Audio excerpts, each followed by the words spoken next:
Hey guys, this is KJ and welcome back to my channel. So if you're new to my channel, just click the subscribe button, hit the notification bell so you'll be updated for my next video.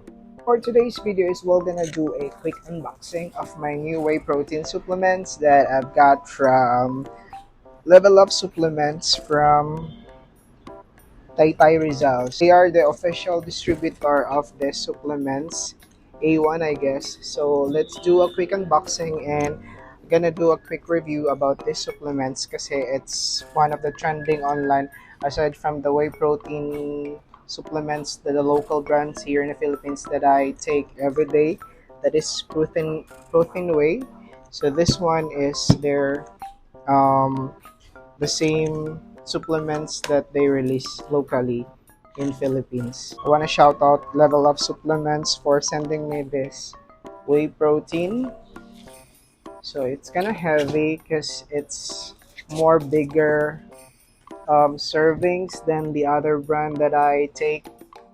So let's do a quick unboxing for this. I'm not gonna make it too long kasi mag-gym pa ako guys and gagamitin ko siya. So let's gonna try one sachet lang muna kasi baka magtatai ako nito kasi the supplements that I take, the protein, grabe siya makakatay. So, I'll just gonna give a feedback kung maganda ba yung na-order ko na vanilla or cappuccino or coffee something, I forgot. So, let's see kung anong flavor yung pinadala nila. Basta something cappuccino or something mocha. I'm not sure. So, ito yung packaging nila. Nakalagay dito, thank you for the valued Level Up Supplements customer. We'd like to hear from you. Kindly rate our products. God bless and thank you. So, I'm gonna do rate and of course vlog for these supplements. Ang hirap. So, ito na siya. Ito yung laman niya. So, naka-box siya, guys. Same with the whey protein that I take locally. Local brand in the Philippines. So, ito yung whey protein niya with the free creatine monohydrates and yung shaker. I love the shaker. White siya. Very classy. Meron silang per freebies na creatine monohydrates pero I don't take creatine guys kasi I'm allergic to creatine kasi nagkaka-pimples ako nito tsaka hindi ako fanatic ng creatine. So it's a 5G unflavored creatine monohydrates. I-open natin yung nila, yung shaker nila. Pero I'm gonna wash it first before I'm gonna use it. So, ang ganda ng shaker nila guys. So, A1 protein. So, as usual, may kasama siyang wing ball para to mix the powder.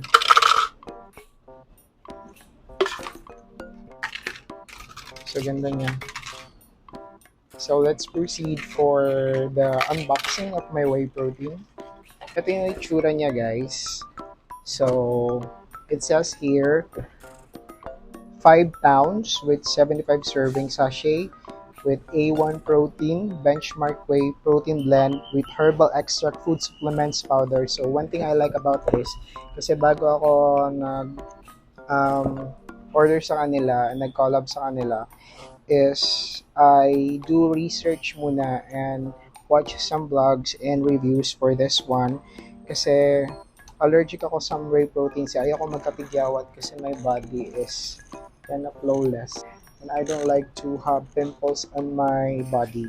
This whey protein is 25 grams of protein, 5 grams of BCAA with the caramel macchiato flavor.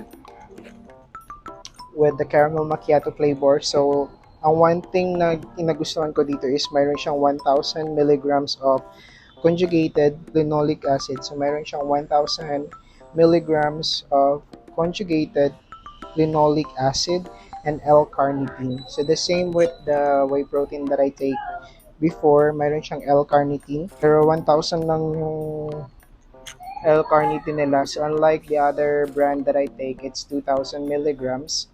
Pero as far as I research guys, the best yung L-carnitine pag mix siya with or conjugated siya with linoleic acid. So para mas effective daw yung effect niya sa body natin for slimming. One thing I like about this whey protein is meron siyang 2,000 milligrams of grapeseed extract, which is good for antioxidant, and milk thistle for antioxidant din and for liver protection, and so palmetto and vitamin C. So the same with the other brand that I take, is meron siyang vitamin C pero wala siyang mga grapeseed extract and milk thistle and so palmetto.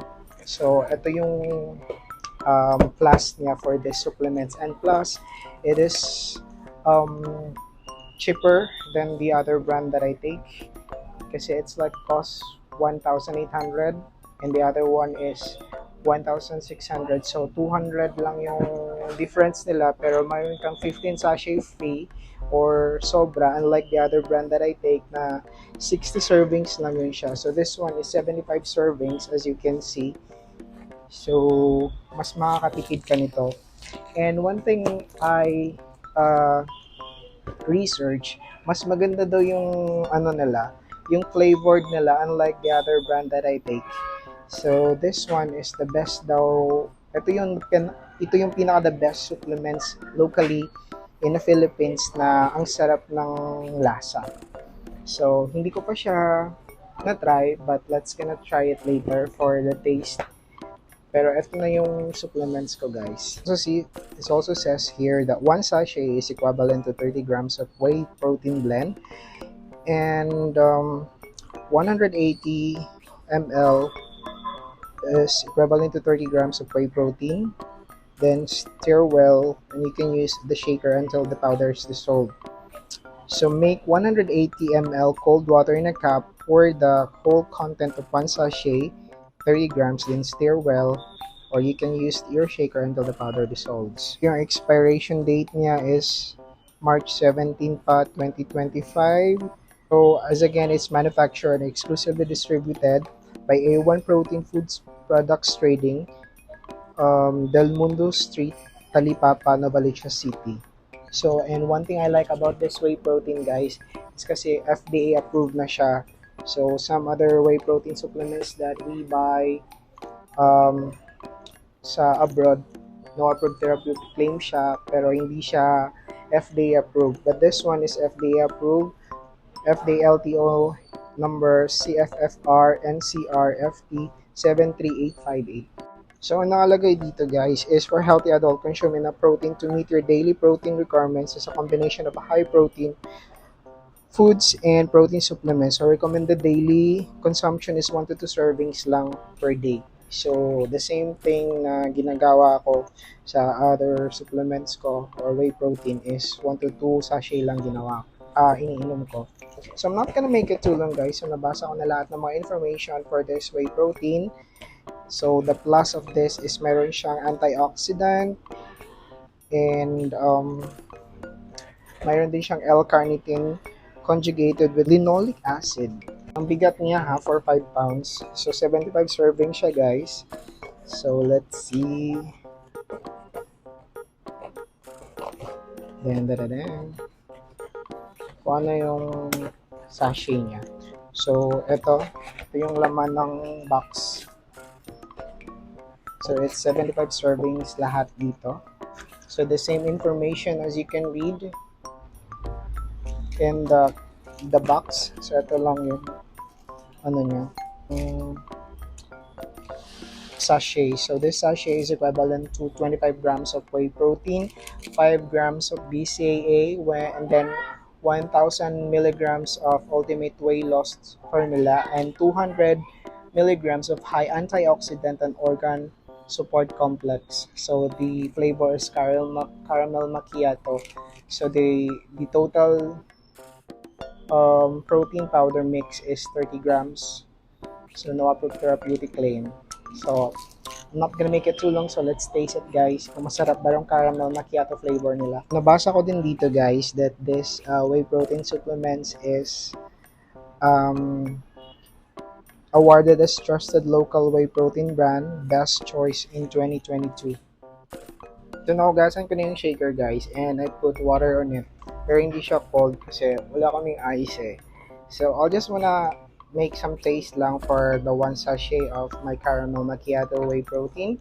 So let's see and let's taste kung masarap ba siya. Sabi nga ng ibang mga vlogger na mga fitness vlogger, so this is the best flavor in the market right now.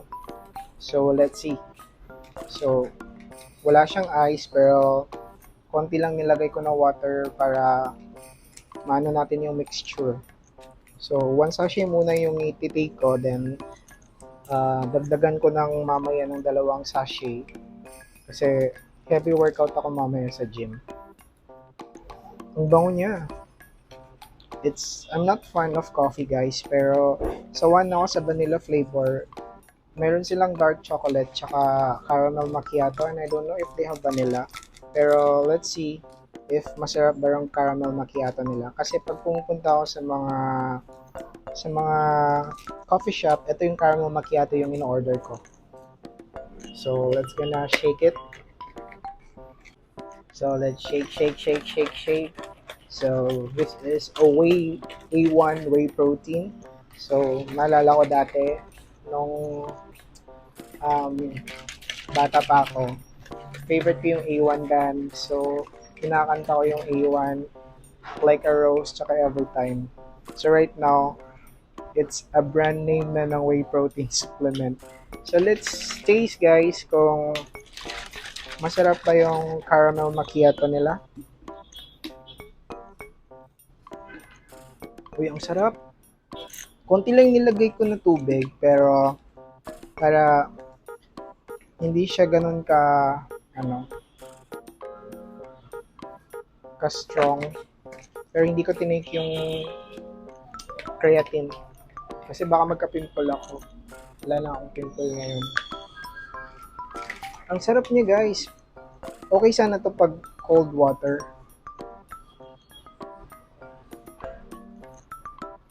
Masarap niya. Super. The taste 9 out of 10 sa lahat ng whey protein na na-take ko. So 9 yung ibigay ko kasi ang sarap niya. So sometimes yung whey protein supplements ko na tinitake recently na local brand din, yung vanilla flavor, nilalagyan ko siya ng coffee na black coffee na Nescafe para combine the vanilla tsaka yung black coffee. Pero this one, di ko na kailangang lagyan ng coffee kasi it tastes really good. And one sachet is equivalent to 30 grams of whey protein. Protein blend pala.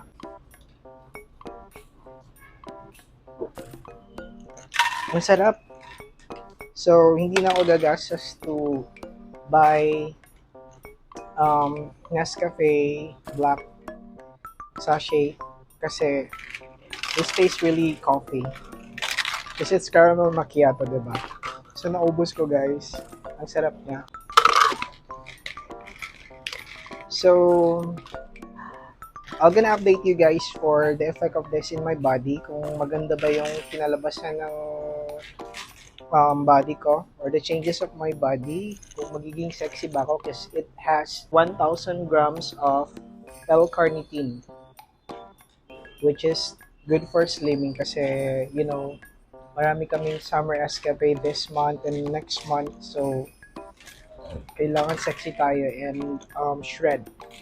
And then one thing I like about this is meron siyang liver protects and antioxidants, yung mga milk tea salts. So, alam naman natin, diba? So, it's good for the liver. Or it is mayroon din siyang vitamin C, grapeseed extract, and so PALMETTO.